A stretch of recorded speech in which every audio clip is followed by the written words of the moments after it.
Hello विद्यार्थी, मैं channel Sanoj classes में आपका स्वागत है। तो मेरा आज का क्लास क्षेत्र मिति से बहुत इंपॉर्टेंट क्वेश्चन बताने जा रहे हैं जो अक्सर एग्जाम में आता ही है। ठीक है, तो यहाँ पे ध्यान से समझिएगा। पानी पीने वाला एक गिलास है, तो आप पानी पीने वाला एक गिलास बना लीजिए।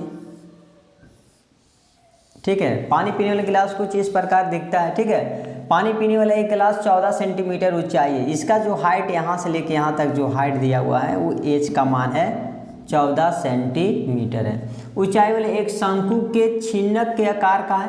ठीक है, शंकु के छिन्नक आकार का बना दिए। दोनों वृत्ताकार सिरों का जो व्यास है 4 सेंटीमीटर है, 2 सेंटीमीटर व्यास दिया हुआ है। ठीक है, यानी ऊपर वाला का व्यास मान लेते हैं 4 सेंटीमीटर है और नीचे वाला का जो व्यास है वो 2 सेंटीमीटर का है।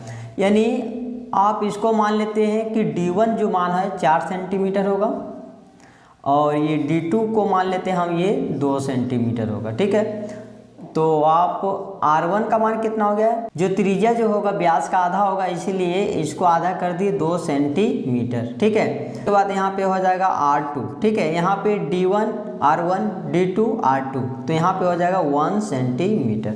ठीक है, अब उसके बाद क्या बोल रहा है, इस गिलास की धारिता ज्ञात कीजिए। तो यहाँ पर निकालिए शंकु का छिन्नक का आयतन या फिर गिलास की धारिता या फिर आयतन भी लिख सकते हैं। देखिए गिलास का धारिता में क्या होता है, आयतन। इसका जो फॉर्मूला होता है 1/3 पाई एच होता है। ठीक है, 1/3 पाई एच ब्रैकेट में R1 का स्क्वायर प्लस R2 का स्क्वायर प्लस R1 और R2 होता है। ठीक है, ये आपका क्या होता है, शंकु का छिन्नक का आयतन होता है।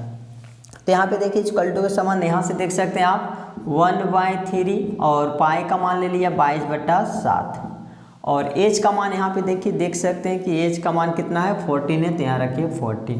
फिर यहाँ पे R1 है, तो R1 का मान देखिए यहाँ पे 2 सेंटीमीटर है, तो यहाँ रखिए 2 का इस पर क्या है होल स्क्वायर प्लस। फिर R2 है, तो R2 का मान कितना हो गया 1, यहाँ पे 1 का स्क्वायर फिर प्लस। अब यहाँ पे देखिए R1 इंटू R2 है। ठीक है, तो R1 का जो मान हो गया आपका R1 का मान 2 है, अब मल्टीप्लाई R2 का मान जो है R2 का वैल्यू 1 है, इसको ब्रैकेट। अब यहाँ पे 7 1 जा 7, 7 2 जा 14, 22 को 2 से इंटू कर दिए 44 और नीचे में 3। अब यहाँ पे 2 का स्क्वायर 4 अब प्लस 1 का स्क्वायर 1 अब प्लस 2 एकम 2, 44/3 जहाँ ब्रैकेट है वहाँ पे क्या होता है इंटू 4 2 6 और 1 7। ठीक है, अब इसको क्या कीजिए मल्टीप्लाई कर दिए, 7 का 7 7 दिन 14 7 के 7 28 के 8 हाथ में 2 28 और 2 कितना हो गया 30 और नीचे में 3 सेंटीमीटर स्क्वायर आपका आंसर हो गया। ठीक है, तो इस गिलास की धारिता यानी सेंटीमीटर क्यूब में आ गया ना, ये आयतन है तो सेंटीमीटर क्यूब, अगर क्षेत्रफल रहता तो स्क्वायर में आप देते। तो गिलास का जो आयतन आपका निकल गया धारिता 308/3 सेंटीमीटर क्यूब आंसर। ठीक है, अगर आप मेरे वीडियो पे नए हैं तो मेरे चैनल को लाइक सब्सक्राइब दूसरे को शेयर करें। Thank you.